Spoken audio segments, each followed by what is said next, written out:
নবম pay scale কি তাহলে স্বপ্নই থেকে যাচ্ছে? জেনে নিন পর্দার পেছনের আসল সত্যি। সরকারি চাকরিজীবীদের দীর্ঘদিনের অপেক্ষা আর স্বপ্নের নাম হলো নবম পে স্কেল। চারদিক জোর গুঞ্জন, জানুয়ারি কিংবা জুলাইতেই নাকি আসতে যাচ্ছে বড় ঘোষণা।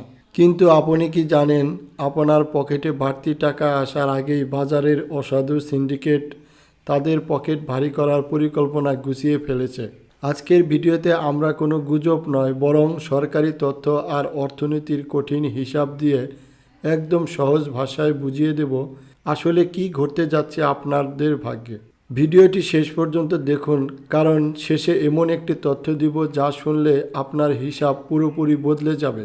শুরুতেই একটা বড় প্রশ্ন সামনে আসছে, সরকার কি এই মুহূর্তে এত বিশাল অঙ্কের টাকা দেওয়ার ক্ষমতা রাখে? বর্তমানে আমাদের জাতীয় বাজেটে আয়ের চেয়ে ব্যয় বেশি। পরিসংখ্যানে দেখা যাচ্ছে বাজেটের প্রায় অর্ধেক টাকায় খরচ হয়ে যায় আগের করা ঋণের সুদ দিতে আর বর্তমান কর্মচারীদের বেতন ভাতা মেটাতে। অর্থনীতিবিদদের মতে এই অবস্থায় যদি 142% বেতন বাড়ানো হয়, তবে সরকারকে অতিরিক্ত 1,60,000 কোটি টাকার যোগান দিতে হবে। এখন প্রশ্ন হলো, এই বিশাল টাকা আসবে কোত্থেকে? অনেকে ভাবছেন জানুয়ারি থেকে অর্ধেক আর জুলাই থেকে বাকিটা কার্যকর হবে। কিন্তু বাস্তবতা হলো, কোষাগারে টাকার যে টানাপোড়েন চলছে, তাতে এই মুহূর্তে বাস্তবায়ন করা মানে হলো দেশের উন্নয়ন প্রকল্পগুলো পুরোপুরি বন্ধ করে দেওয়া। ভারতের মতো বড় দেশ যেখানে 23.5% বেতন বাড়িয়েছে, সেখানে আমাদের পে কমিশনের এই বিশাল প্রস্তাব বাস্তবায়ন করা সরকারের জন্য এখন বড় চ্যালেঞ্জ। ফলে প্রশাসনিক অস্থিরতা তৈরির একটা আশঙ্কাও উড়িয়ে দেওয়া যাচ্ছে না।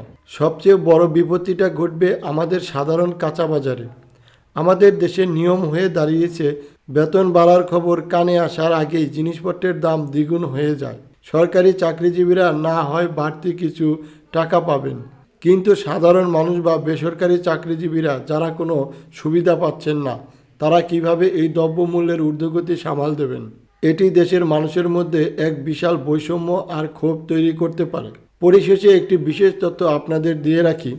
ভেতরের খবর হলো, সরকার হয়তো এই প্রস্তাবিত 142% বৃদ্ধির দাবি এখনই পুরোপুরি মেনে নেবে না। মুদ্রাস্ফীতি সামাল দিতে ধাপে ধাপে হয়তো খুব সামান্য কিছু ভাতা বাড়ানো হতে পারে।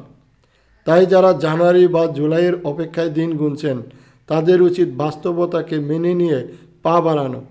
কারণ হুজুগে বড় বড় সিদ্ধান্ত নিলে তা অর্থনীতির জন্য টাইম বম এর মতো বিপদ ডেকে আনতে পারে।